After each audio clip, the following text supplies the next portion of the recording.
당시 유대 나라가 얼마나 비참해졌는가를 우리가 이 말씀을 통해서도 알 수 있습니다. 이 말씀을 준비하게 된 동기는 잘 아시다시피 지금 우리나라가 굉장히 어수선하고 많은 백성들이 근심하고 낙심하고 반대로 원망하고 불평하고 또 화를 내고 이런 지금 시대에 빠졌습니다. 자, 우리도 이 민족으로서 하나님의 부르심을 입은 우리는 하나님의 거룩한 성도인데, 자, 이렇게 정치가 혼란해질 때 경제도 혼란해지고 또 도덕적으로도 혼란해집니다. 그럼 나라가 어려워지는 거겠죠. 결국 어려워지면 백성들이 더 힘들어지는 그런 세상이 됩니다. 지금 유대 나라는 바벨론 나라의 침략을 받아가지고 일부는 포로로 잡혀가고 일부는 본국에 남아 있었습니다. 그런 와중에 느헤미야도 이 바벨론 나라의 포로로 잡혀갔다가 거기 중에 있는 형제 중에 하나가 왔을 때 예루살렘 형편을 물어보고 얼마나 비참해졌는가를 그 소식을 듣고 하나님 앞에 기도하는 그런 내용입니다. 그래서 우리도 이 느헤미야처럼 우리 하나님께 기도하면 좋겠다 하는 그런 생각이 들었습니다. 그래서 오늘 나라를 위한 기도, 아래쪽에 말씀 요약에는 나라를 위한 느헤미야의 기도, 우리가 이 기도를 본받아서 우리도 이 나라, 이 민족을 위해서 기도하는 그런 우리가 되어야 되겠습니다. 그러면 오늘 오전 예배 말씀 요약 참조하시면, 첫째, 자기 나라의 어려운 형편을 들음. 느헤미야가 나라를 위해서 기도하게 되었는데 왜 그랬는가? 자기 나라의 어려운 형편을 들었습니다.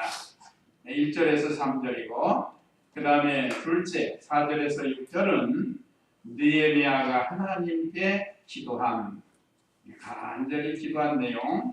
4절로 6절 좀 더 구체적으로 세 번째 모세와 언약한 말씀으로 기도했습니다. 그냥 말씀을 붙들고 기도한 거예요. 7절로 9절. 그 다음에 네 번째 마지막으로 주님의 백성을 긍휼히 여겨달라고, 백성의 잘못으로 이렇게 나라가 어려운데 긍휼히 여겨달라고 기도하는 내용이 10절로 11절입니다. 이런 내용으로 은혜를 받도록 하겠습니다. 그러면 1절 읽어보세요. 하갈의 아들 느헤미야의 말이다.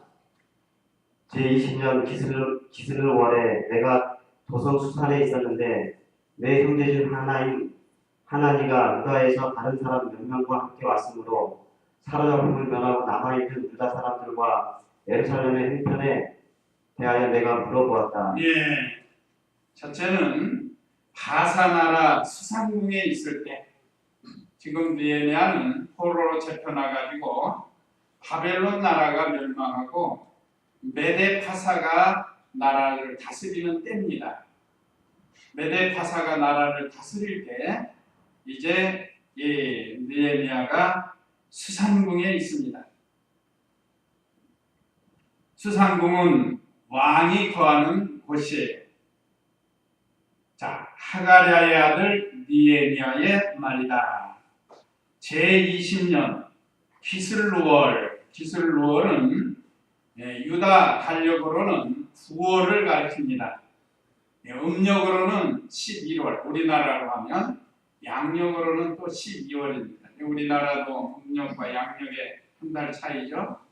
음력으로는 11월, 양력으로는 12월에 해당되는 그때 느헤미야가 도성 수산에 있었는데, 그러니까 수산궁에 있었습니다. 왕이 머무는 곳에. 그가 하는 일은 왕에게 술잔을 올리는 일을 한다고 했습니다. 11절 맨 하반절. 왕을 모시고 있어요. 포로로 잡혀가가지고. 아까 말씀드린 것처럼 원래는 바벨론 나라에 유다 나라가 주전 586년에 시드기야 왕 때 완전히 멸망을 당합니다. 그래서 아까 말씀드린 것처럼 일부는 포로로 잡혀가고 또 거기 남아있는 사람들도 있고 죽은 사람도 많을 거예요. 북이스라엘은 그보다 135년 전 721년에 아시리아 나라의 멸망을 당했죠. 그러니까 호세아 때. 북이스라엘은 호세아 때 아수르 나라의 멸망을 당했습니다. 135년 후에는 이제 이 남유다가 바벨론 나라에 멸망을 하고 바벨론은 메데파사의 멸망을 당해가지고 오늘 파사국이 되었습니다. 메데 나라가 파사 나라의 흡수가 되어버린 거예요. 그래서 파사국이라고 합니다. 자, 그때 2절에 내 형제 중 하나인 하나니가 유다에서 다른 사람 몇 명과 함께 왔으므로 사로잡힘을 면하고 남아있는 유다 사람들과 예루살렘의 형편에 대하여 내가 물어보았다. 지금 느헤미야는 파사국의 수상궁에서 왕을 모시고 있는데 그 형제 하나니가 고국에서부터 형을 찾으러 온 거예요. 그럼 7장에도 있는데 7장 2절인가요? 7장 2절 한번 읽어보세요. 나는 내 형제 하나니와 성체 지휘관 하나냐에게 예루살렘을 가나다도록 명령하였으니 이는 하나냐가 많은 사람보다도 충성되어 하나님을 경외하는 사람이었기 때문이다. 예, 여기 하나니는 내 형제라고 했고 그 성체 지휘관 여기는 지금 무너진 성벽을 완공하고 그 이제 성체를 총괄하는 그 지휘관이 하나냐입니다.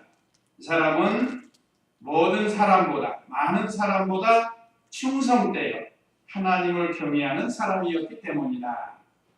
참 좋은 신앙을 가진 하나냐가 그 예루살렘 성을 총쥐하는 지휘관이 되었습니다.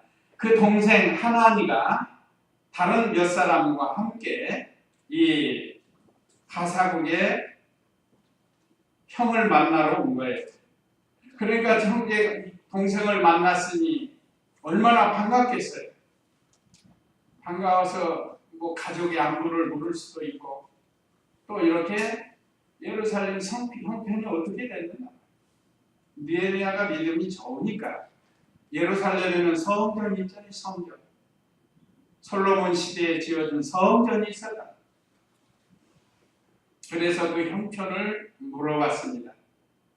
지금도 우리가 외국에 나가서 사는 사람들이 한국 사람 만나면 지금 우리 본국은 어떻게 됩니까? 정치는 어떻고 경제는 어떻습니까? 하고 물어보는 것처럼 이 당시에는 지금 이 다른 나라의 속국이 되어가지고 많은 유대인들이 어려움을 당하고 있을 때입니다. 여기 그랬죠? 사로잡힘을 면하고 남아있는 유다 사람들과 예루살렘의 형편에 대하여 내가 물어봤다. 물어보니까 자세히 가르쳐 줍니다. 내용이 3절 읽어보세요. 읽었죠? 3절에 그들이 내게 대답하기를 거기서 사로잡힘을 면하고 그 도의 남은 자들이 큰 환난과 능력을 받았으며 예루살렘 성벽은 무너졌고 그 성문들도 다 불에 탔습니다. 라고 하였다. 물어보니까 아주 자세히 가르쳐 준 거예요. 여기는 간단히 기록이 됐지만 자세히 말해줬을 겁니다. 그래서 그들이 내게 대답하기를 예루살렘에서 온 그 몇 명 동생과 함께 그들이 말했다. 거기서 사로잡힘을 면하고 그 도에 남은 자들이 큰 환난과 능욕을 받았으며 예루살렘 성벽은 무너졌고 그 성문들도 다 불에 탔습니다라고 하였다. 이거 보면 얼마나 비참해졌는지 몰라요. 우리나라도 일제시대에 일본에 패망해가지고 나라를 빼앗긴 거 아니에요? 그럼 얼마나 비참하게 사는 거예요? 어느 시대나 전쟁에서 지면 진 나라는 비참하게 되어 있습니다.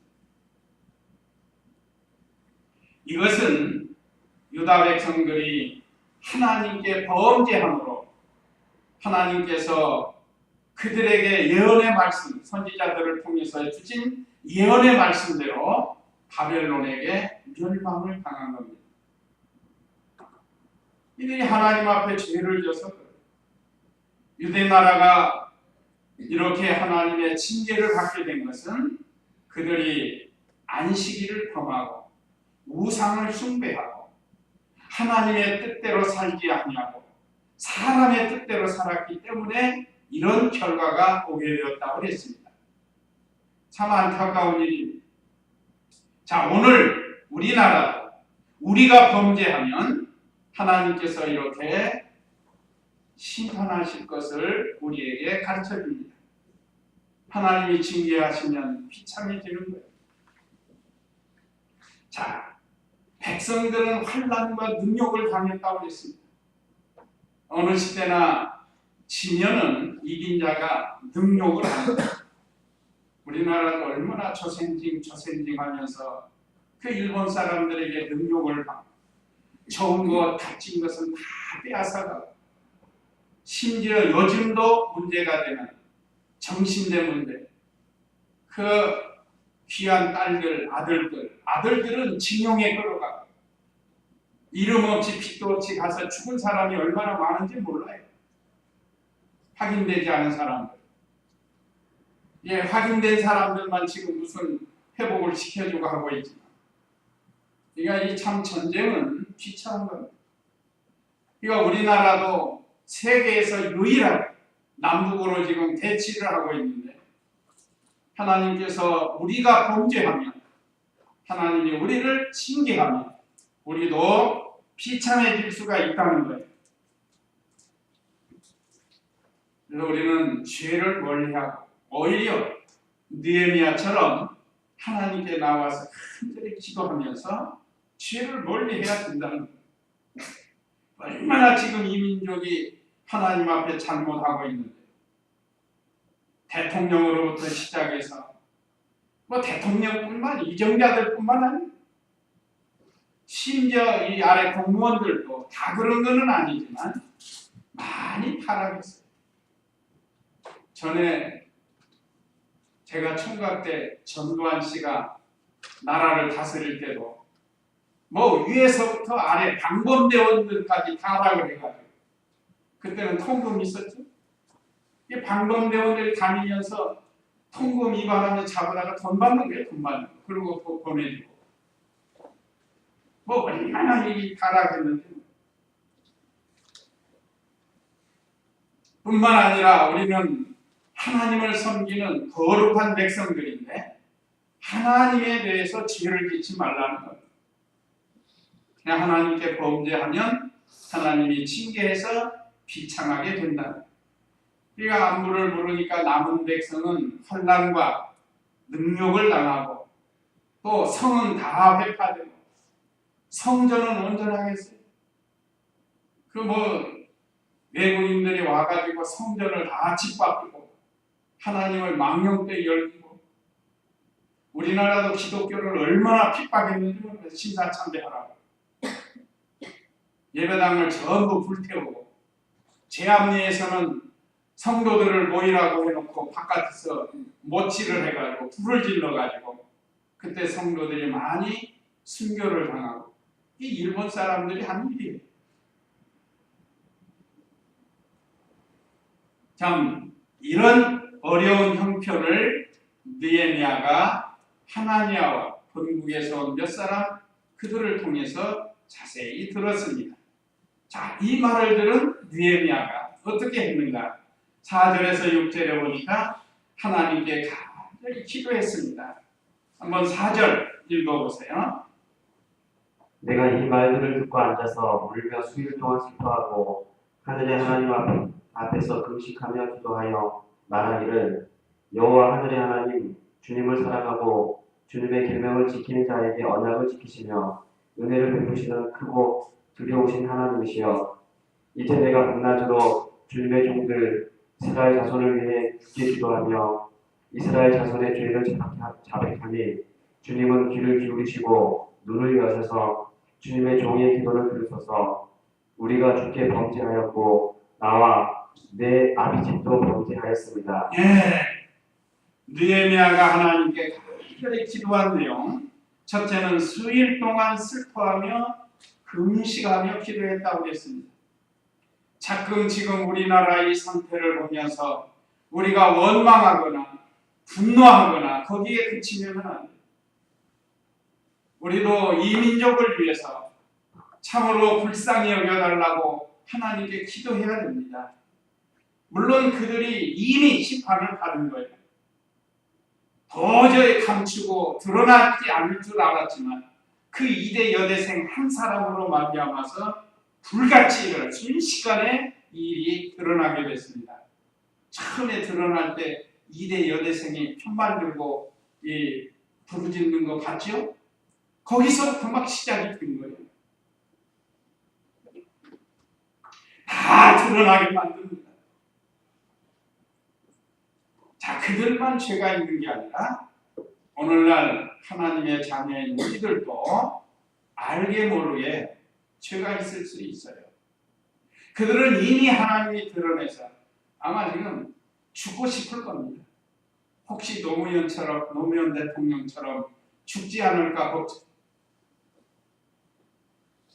어떤 사람들은 죽어라, 죽어마땅하다 이렇게 생각할지 모르지만 그래도 우리 크리스찬은 그래서는 안 되겠죠. 불쌍히 여겨달라고 기도해야 됩니다.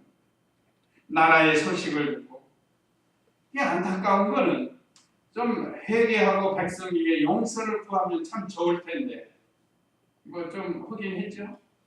그래도 그걸로 지금 만족을 못해요. 옛날에 전두환 씨도 목사님이 가가지고 백성들이 참 좋으니까 착하니까 백성들에게 용서를 구하면 착한 백성들이 당신을 용서해 줄 겁니다 했더니 그 목사님 면전에 면책을 했다고 한 거예요. 얼굴 빨개지면서 화가 난 거예요, 말하자면. 그러면서 하나님의 종을 면책을 했다. 그리고 어떻게 됐죠? 결국은 백감사로 갔다가 감옥에 갔고, 그건 이제 그 사람들 문제고, 과연 우리는 어떻게 해야 됩니까? 참 지금 우리가 이 나라의 소식을 과학이 발달해서 매스컴을 통해서 또 스마트폰을 통해서 많이 보고 듣습니다. 그러면 우리도 이 나라를 걱정해서 이 느헤미야처럼 내가 이 말들을 듣고 앉아서 울며 수일 동안 슬퍼하고 하늘의 하나님 앞에서 금식하며 기도하여 너무 슬퍼서 금식하면서 울었다고 그랬습니다. 믿지 않는 사람은 화를 내고 원망을 하고 하더라도 우리 크리스찬은 이 말씀을 배워서 그런 자리에 들어가지 말고 이 모든 것이 하나님의 섭리로 된 줄 알고,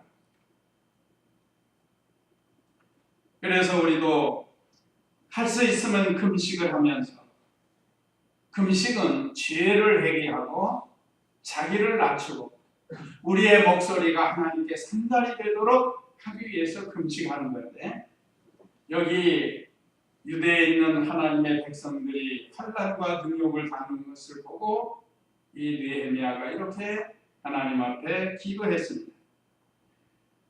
하늘의 하나님께 간절히 기도한 내용 5절에 말하기를 여호와 하늘의 하나님, 하늘의 하나님이라는 건 모든 것을 통치하시고 지배하시고 또 모든 것을 내려다보시는 하나님이신 것을 말하는 겁니다. 우리 하나님은 하늘에만 계신 게 아니에요. 땅 속에도 계시고 물 속에도 계시고 우리 하나님은 안 계신 것이 없습니다. 무소부재라는 말이 있죠. 우리 하나님은 안 계신 것이 없다. 못 들으시는 것이 없고 다 듣고 계시는 것이 전지전능하신 하나님이시고, 그래서 여호와 하늘의 하나님, 주님을 사랑하고 주님의 계명을 지키는 자에게 언약을 지키시며 은혜를 베푸시는 크고 두려우신 하나님이시여. 하나님을 바로 알고 지금 기도하는 거예요. 주님을 사랑하고 계명을 지키는 자에게 하나님께서 언약하시고 은혜를 베푸시는 하나님이라고 기도했습니다.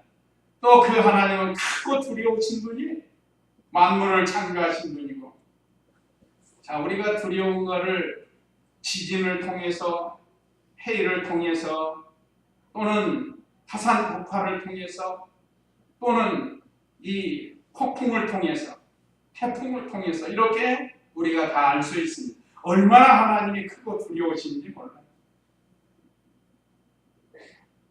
네가 느헤미야는 하나님을 바로 알고 그 하나님께 간절히 기도했습니다.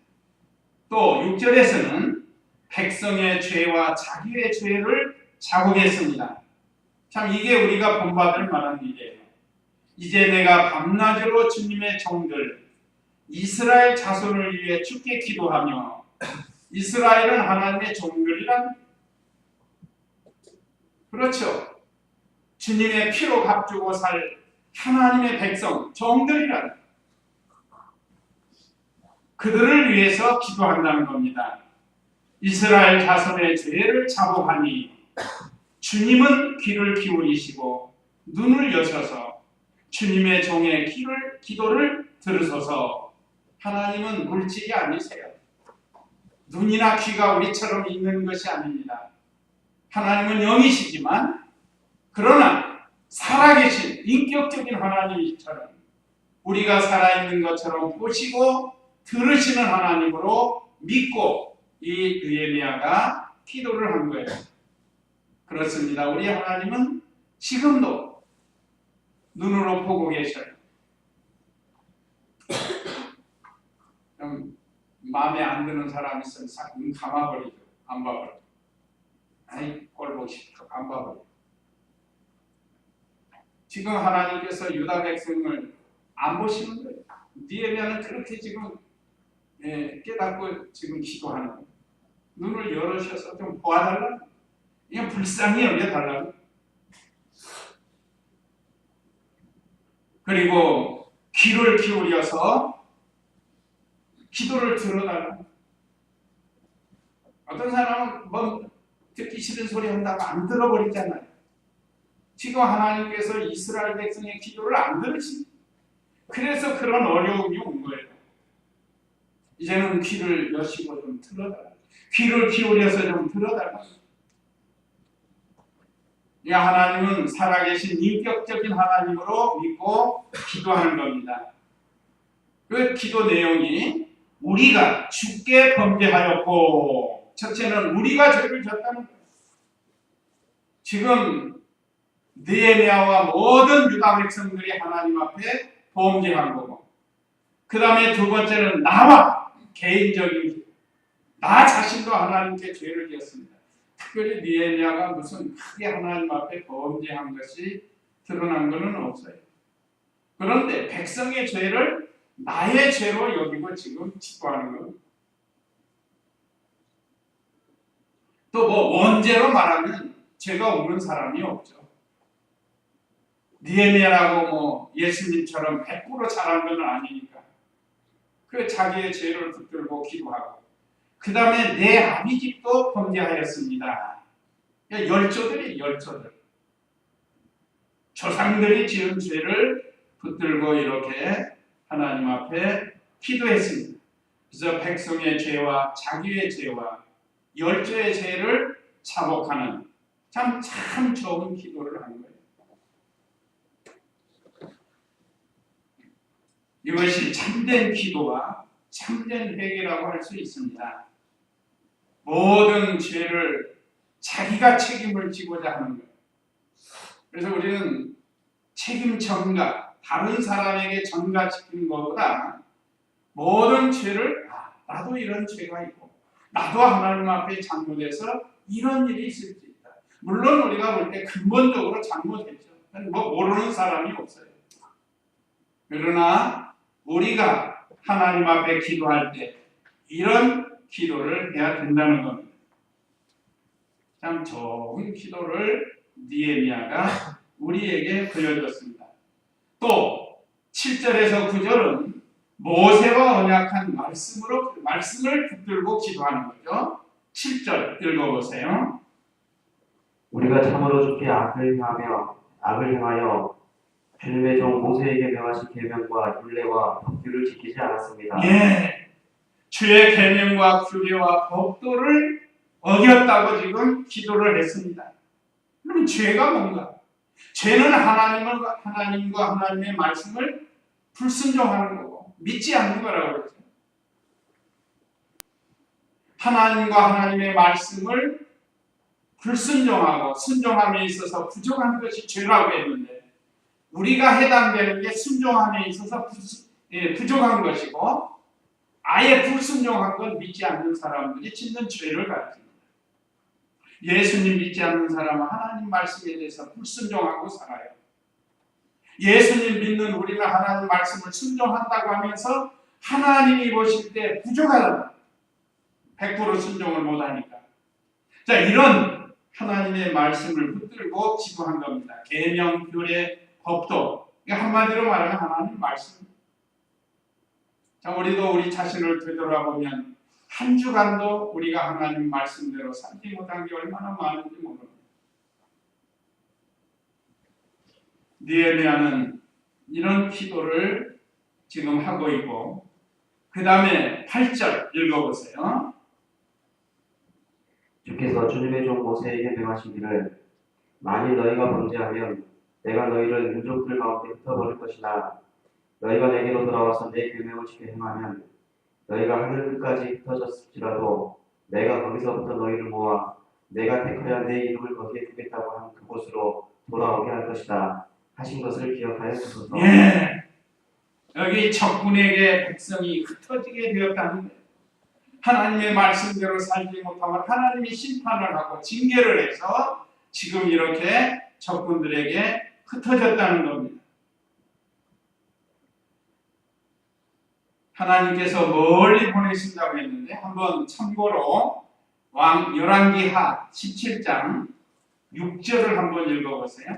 열왕기하 17장 6절 말씀. 호세아 제9년에 아시리아 왕이 사마리아를 함락시키고 이스라엘 사람들을 아시리아로 사로잡아가 그들을 할라와 고산 강가에 있는 하볼과 메대의 여러 성읍에서 살게 했다. 예, 여기 호세아 제9년은 북이스라엘이 아시리아 왕이 사마리아를 함락시키고 사마리아는 북이스라엘의 수도입니다. 거기를 함락을 시켰다. 전쟁에서 말하자면 이 아시리아가 이긴 거예요. 북이스라엘이 패한 거고. 그래서 점령을 당하고 거기서 그 사람들을 사로잡아가 그들을 할라와 고산 강가에 있는 하몰과 메대 여러 성읍에서 살게 했다. 이 전쟁에서 지면요 유명한 사람들 죽이거나 아니면 잡아가요 하고 많이 흩어져요. 왜 그런 거면 자기들끼리 또 모여서 독립운동 못하게 하려고 많이 보내요.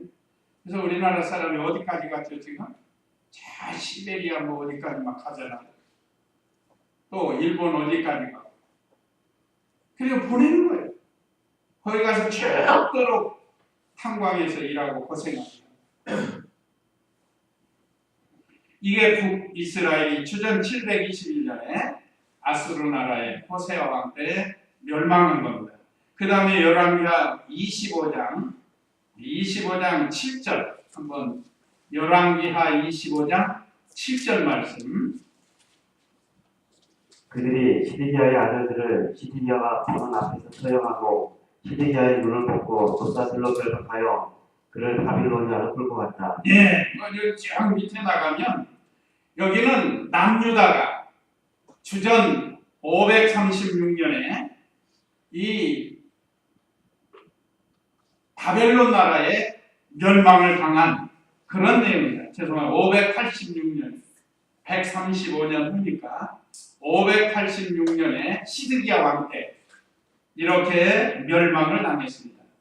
이 남유다가 북이스라엘이 이렇게 멸망한 거 알았으면 유다 사람들이 정신을 차려야 되는데 세월이 지나가니까 또 못된 짓을 하고 우상 숭배하고 안식일을 범하고 하나님 의지하지 않고 사람들 의지하고 물질 의지하고 지금 우리나라도 북쪽은 꼭 북이스라엘과 같아요. 거기 무신론 하나님 섬길 수가 없습니다. 그래도 우리 남쪽은 이렇게 자유롭게 신앙생활할 수 있습니다. 어쨌든 적군에게 백성이 흩어지게 된다는 거예요. 하나님 말씀을 거역하고 불순종하면 하나님께서 이렇게 모세에게 명하시기를 만일 너희가 범죄하면 내가 너희를 민족들 가운데 흩어버릴 것이나 그렇게 흩어버렸죠? 그 다음에 9절 너희가 내게로 돌아와서 내 계명을 지켜 행하면 너희가 하늘 끝까지 흩어졌을지라도 내가 거기서부터 너희를 모아 내가 택하여 내 이름을 거기에 두겠다고 하는 그곳으로 돌아오게 할 것이다 하신 것을 기억하여 주소서. 예, 여기는 돌아오게 해 주신다는 거예요. 어떻게 할 때요? 회개할 때. 회개하면 다시 돌아오게 해 주신다는 겁니다. 이건 원상 회복이고 갑절의 복을 주십니다. 한번 신명기 30장 2절에서 한번 4절 읽어보세요. 신명기 30장 2절 말씀. 너와 네 자손은 여호와 네 하나님께 돌아와서 오늘 내가 네게 명하는 모든 명령대로 내 마음을 다하고 내 목숨을 다하여 그분의 음성에 복종하면 여호와 네 하나님께서 너를 포로 생활에서 돌아오게 하시고 너를 긍휼히 여기실 것이며 여호와 네 하나님께서 너를 돌아보시고 너를 흩으셨던 그 모든 민족들로부터 너를 모으실 것이니 너의 쫓겨난 자가 하늘 끝에 가 있더라도 여호와 네 하나님께서 거기에서 너를 모으고 거기에서 너를 데려오실 것이다. 예, 하나님께서 흩으셨다가 참으로 회개하면 다시 모으신다는 거예요.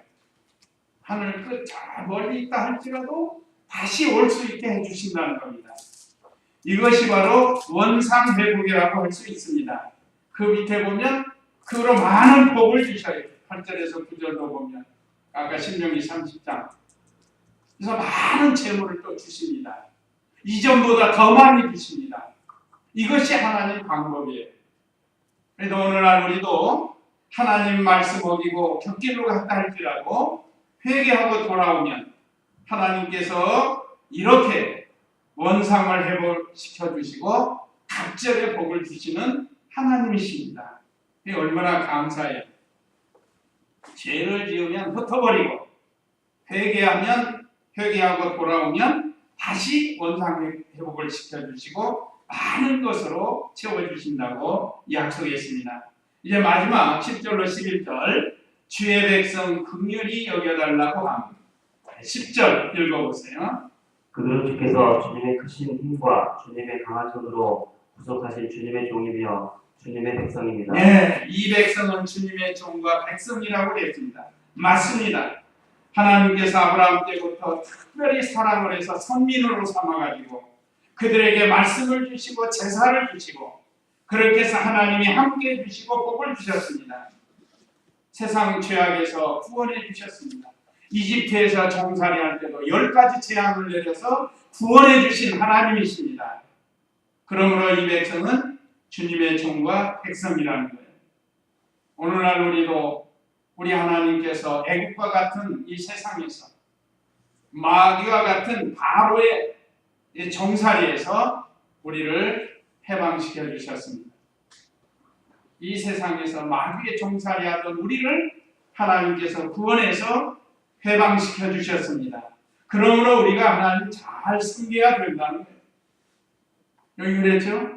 그들은 주께서 주님의 크신 힘과 주님의 강한 손으로 구속하신 주님의 종이며 주님의 백성입니다. 우리도 이런 은혜를 받았어요. 이제 11절 읽어보세요.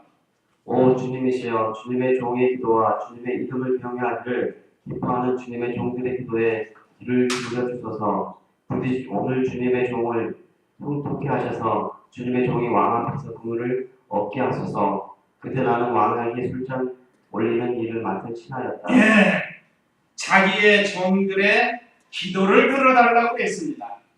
여기 종들, 느헤미야와 또 우리 이 당시 많은 주님의 종들 또는 넓은 의미로 백성들이에요.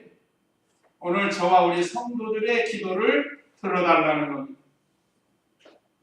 자, 오 주님이시여 주님의 종의 기도와 주님의 이름을 경외하기를 기뻐하는 주님의 종들의 기도에 귀를 기울여 주소서. 오늘 저와 우리 성도님들은 하나님을 경외하고 하나님이 기뻐하시도록 믿음 생활을 하라는 겁니다. 아무리 세상이 타락의 물결에 간다 할지라도 오늘 저와 우리 성도님들은 이런 제약된 물결에 휩쓸려 내려가지 말고 오히려 하나님을 향해 거슬러 올라가는 참 진리를 찾아 올라가는 신앙이 되어야 됩니다. 그래서 부디 오늘 주님의 종을 형통케 하셔서 주님의 종이 왕 앞에서 긍휼을 얻게 하소서. 주의 백성을 형통케 하고 긍휼을 얻게 해달라고 기도를 했습니다. 이것은 하나님과 하나님 나라를 위해서 한 기도예요. 우리의 기도도 그렇습니다. 우리가 가족을 위해서, 사업장과 직장을 위해서, 나라를 위해서 기도하는 거고 결국은 하나님의 나라를 위해서 기도하는 거예요. 그래서 마태복음 6장 33절에 너희는 먼저 그의 나라와 그의 의를 구하라. 그리하면 이 모든 것을 너희에게 더하시리라 하고 말씀을 주셨습니다. 자, 이렇게 느헤미야가 기도하니까 하나님께서 은혜를 베풀어줘서 타사왕의 마음을 감동시키고 그의 청을 들어서 이제 예루살렘에 가서 일할 수 있도록 은혜를 베풀어주고 또 가서 예루살렘에서 일하는데 그 아라비아 사람 도비아와 산발랏이 게셈 이 세 사람이 얼마나 또 방해를 하는지 몰라. 이게 마귀 역사예요. 하나님의 그 거룩한 성전 있는 예루살렘을 성벽을 지금 다 수축하는데 또 이 반대자들이 있어요. 중상모략하고. 그렇지만 느헤미야와 모든 일꾼들이 힘을 합쳐서 무너진 성벽을 다 고칩니다. 다 고치고 하나님 앞에 감사해요. 그 6장 느헤미야 6장 15, 16절을 읽고 마치겠습니다. 한번 읽어보세요. 성벽이 52일 만인 엘루월 25일에 완공되니 우리의 모든 대적과 이방 민족들이 이 소식을 듣고 모두 두려워하여 스스로 낙심하였고 이 공사가 우리 하나님 도우심으로 이루어진 것을 알게 되었다. 우리 하나님 도우심으로 이루어진 것을 알았다. 그 성 무너진 걸 52일 만에 막 열심히 일을 해가지고 완공을 했습니다. 이렇게 대적들의 반대에도 무릅쓰고 느헤미야가 완전히 승리하는 그런 내용의 말씀입니다. 그래서 오늘 우리에게 주신 이 말씀을 잘 기억해서 지금 나라가 어려운 거 다 아십니다. 때로는 손가락질하고 화도 납니다. 그렇다 할지라도 우리는 예수님 믿는 하나님의 거룩한 백성이니까 특별히 이 나라 이 민족을 위해서 힘써 기도하는 저와 우리 성도님들 다 되시기 바랍니다. 이제 잠시 기도하시겠습니다.